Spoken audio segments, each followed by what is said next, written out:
what would you say to kids and to young adults who are faced with loss, who are faced with tragedy? What would you say to them to help them get through a very difficult time? Well, first, you're right that we're not taught to grieve. We're not taught how to deal with the loss because all of it happens so suddenly, and some of it happens over a period of time to where you can prepare for. But you're really never prepared for any type of death, and no one after it happens, no one is really there to coach you through how to deal with grief, how to deal with whatever you're dealing with during that time, because it's the constant ebb and flow of your emotions when you're dealing with grief. So with that, yeah, my biggest advice to share with people with how to deal with grief is that you have to take it as it comes. Because if you try to take it all in and drink it out of a fire hose, you will really put yourself in a very tough position.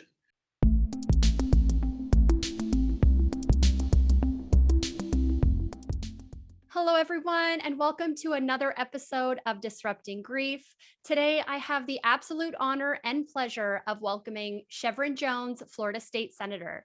Shevrin, how's it going today? And thank you so much for coming on and joining me. Thank you again for having me. I really appreciate it. I'm looking forward to the conversation. I'm happy that you're creating this space to do this. I appreciate that more than you know. I am so thankful to connect with you. I mean, not on these terms, obviously, with regards to the topic of discussion, but it's always good to know that we're not alone when we face grief. So it's a pleasure to have you on. Yeah. And I honestly, I just want to dive in with you. Uh, you and I both know that grief is such a vast and far reaching topic. And when we face grief and we're faced with loss, it touches every corner of our life. And there's just, I mean, the conversation could go on endlessly. And so, what I want to kind of start talking with you a little bit about is and something I admire you so much for is your passion for education. Mhm. My husband and I, we always joke a little bit about you because we say that you are such a catalyst in education. And we Mhm. joke that you're kind of the LeBron James of South Florida in education. So we always get a kick out of that. We always joke about that a little bit. But I admire you so much. I know that you founded the Lead Nation, which is, the top youth leadership program in South Florida. That is something you should be absolutely so proud about. And Mhm. I think education is one of the most important things as a nation that we need to truly work on. And Mhm. with that being said, I want to ask you, education, it isn't something we're taught in school, or sorry, not education, grief. It's not something we're taught, and it's not an easy topic, and there's no right answer. There's no one right answer. There's really just it's a very difficult discussion that has to be had. Mhm. Mhm.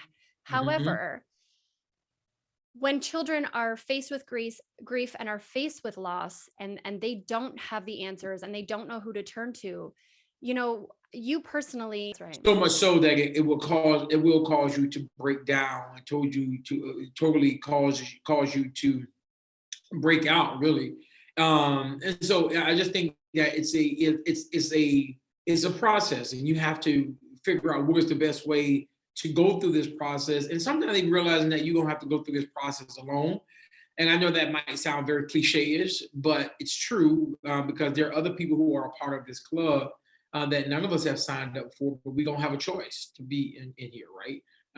And so yeah, you take it as it comes, you deal with it as it may, and you deal with grief on your own term and in your own time. That's right. And that's one of the biggest things is when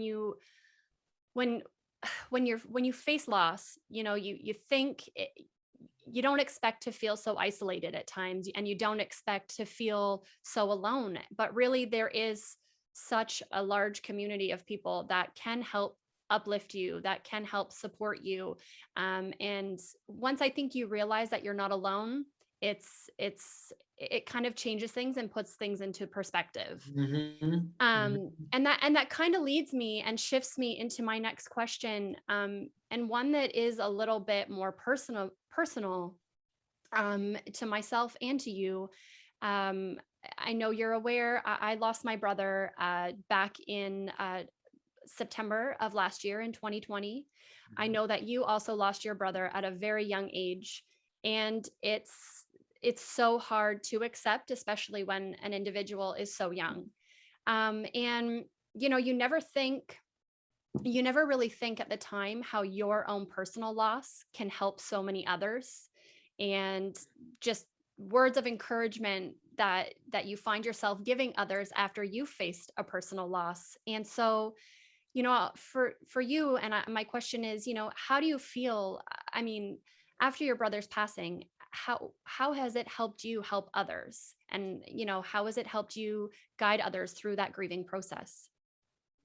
Well, when my brother passed away, it was a very interesting time because I mean it was in the middle of it was on my mom's birthday, and so I Yes. mean him passing on her birthday was one thing, and then it was right after the time that we had just left a family dinner the weekend before, and so there were all of these leading things, and then there was like this constant 6 months of issues happening. I had back surgery, and then 6 months later, my grandmother passed away. Then 6 months later, Camille died all of a sudden. And so how did I handle it? It had kid you not, my faith was the only thing that I had to help me through all of this. So I Right. leaned on my faith, I leaned on my family, because that was the best thing that I could depend on. You can't depend on people in that time frame, No. because as much as you want people to be there with you, I mean, people have their lives to live also. And it's And so such a personal journey as it's a well. personal journey. You can't. I mean, although people like you've lost your brother in September, I lost my brother in September, Right. and so I just of a different year. But it's all the same thing that we dealt with is the death, but the grieving process is something that's totally different. So how did I deal with it? It was my faith that guided me through the entire thing. And that's one of the biggest things. I mean, I think you hit the nail on the head. Is everybody deals with grief differently, Right, and there's no right and there's no wrong. And right. you as and it is such a personal journey, in the sense that, as much as you lean on others, you definitely need to go through it at Hmm. some points on your own, because there's no one else who can feel the way that you personally feel at that Hmm. time, in that moment. And Hmm. it's just something that you don't share with anybody else. So No, you can't. No. no, no. And I leading into, your role as senator, I Hmm. I you have such a crazy, huge, important job. And this past year, I admire you tremendously for everything that South Florida has been dealt with and has faced. I mean, we're talking about, even just recently, the Surfside tragedy. It's just unimaginable, and it breaks my heart to think of those families who have lost loved ones, who have lost so much more on a greater scale. And you know I know that one of your good friends, Senator Pizzo, he is dealing with so many families right now grieving, and he's doing a tremendous job. And I applaud him, because I can't imagine what that must be like to be alongside those families. But something else that I wanted to touch on with you is, you know, the senseless shootings that we have faced in the past couple of months, just at home in South Florida. And it's one thing when we hear it on the news every day, globally, about all these crimes being committed.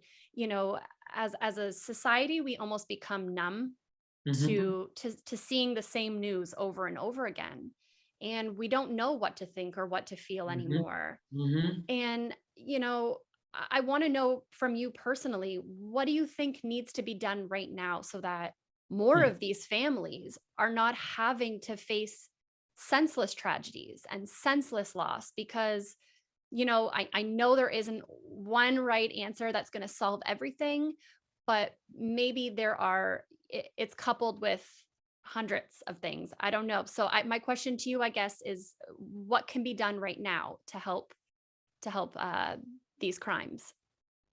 Well, I mean, research has shown that a lot of the killings that happen in communities, they happen in low income communities.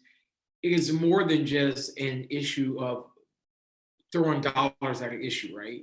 That's Because right. that's easy. You can throw dollars at whatever issue, and it still won't solve the issue because the issue is so deep seated that it's you have to spend time in cultivating what it takes to begin to deal with the crime, senseless violence that's taking place in Black communities and urban communities at large.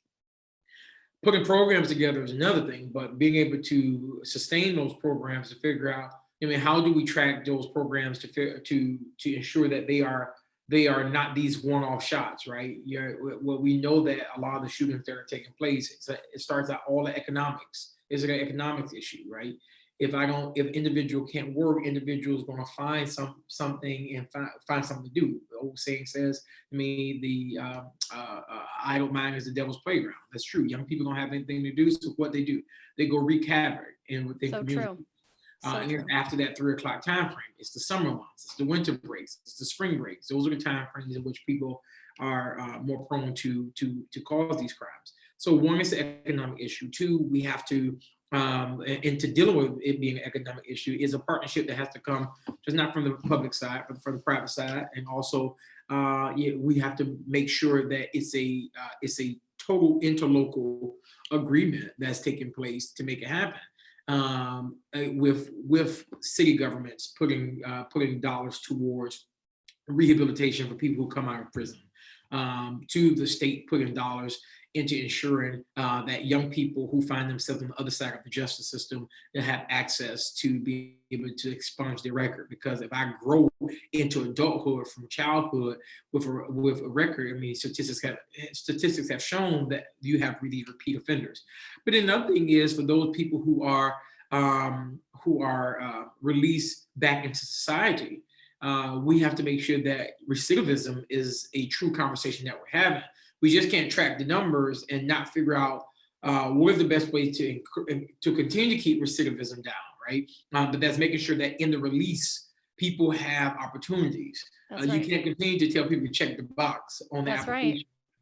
application to when they're trying to apply for a job, and yet still they can't get a job because they have a record. So what do you expect them to do? You can't continue to suspend people's licenses if they can't drive to work because they owe a fee and all. So there's this constant cycle that we're dealing with. To that, it's more than just dealing with how do we stop killings within communities. Is all dealing with what is happening that's leading to all of this happening, and all of That that ties into one another.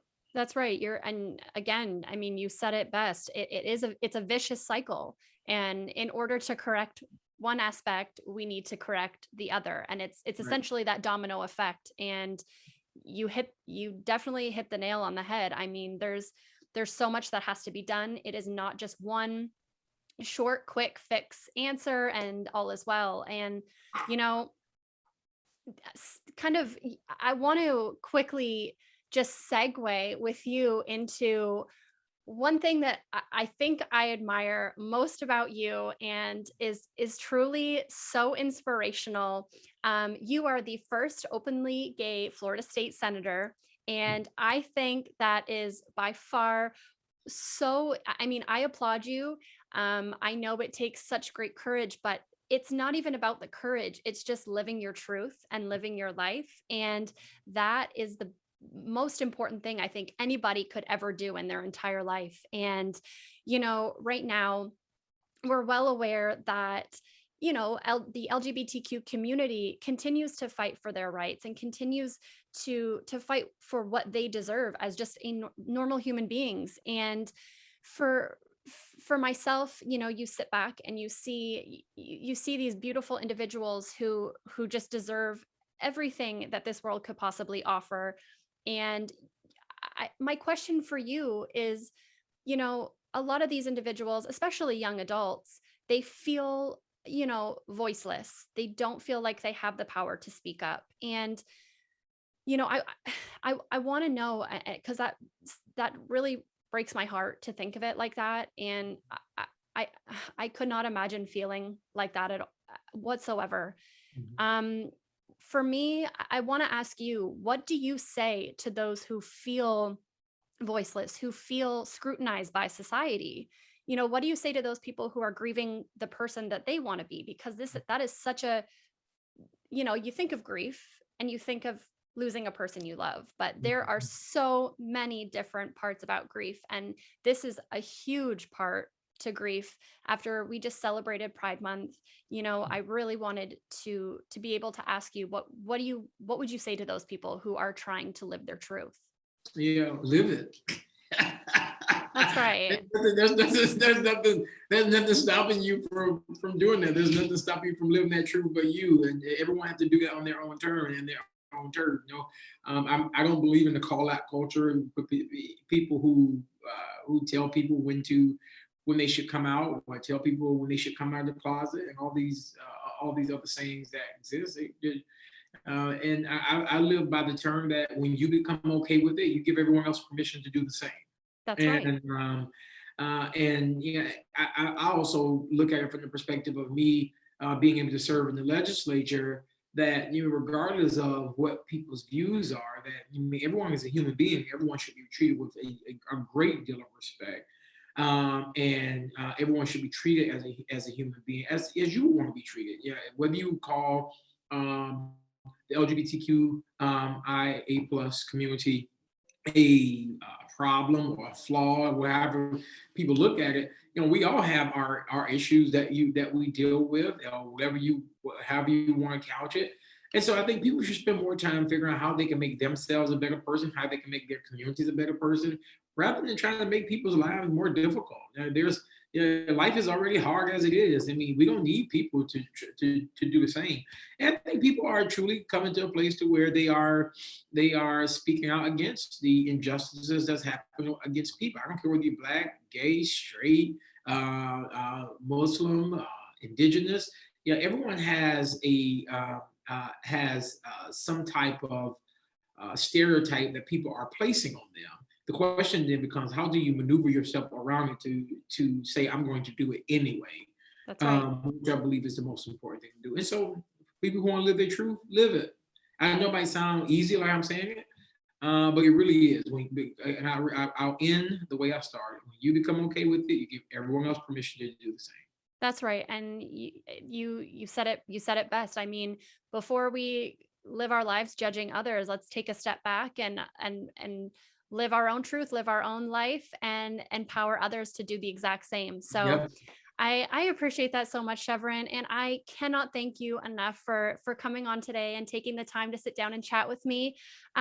Before I let you go, I want everybody to know where they can find you, Mhm. what your handles are on Facebook, Twitter, all that sort of good stuff. I've followed you forever. You post extremely inspirational words of wisdom every single day, and I look forward to them when I have my coffee in the morning. So, where can people find you at? You can find me at Shevrin Jones on Twitter, at Shevrin Jones on Instagram. You can find me at Shevrin Jones on Facebook, and on my official page is Senator Shevrin Jones. Everything is Shevrin Beautiful. Awesome. Jones. Keep it simple. I love it. Thank you so much, Chevron. I hope you have a great day. I wish you all the best. Oh, And hopefully, we'll be seeing you in person soon. that's a deal. All right. We'll talk to you soon. Talk to you soon. Bye Bye bye. bye.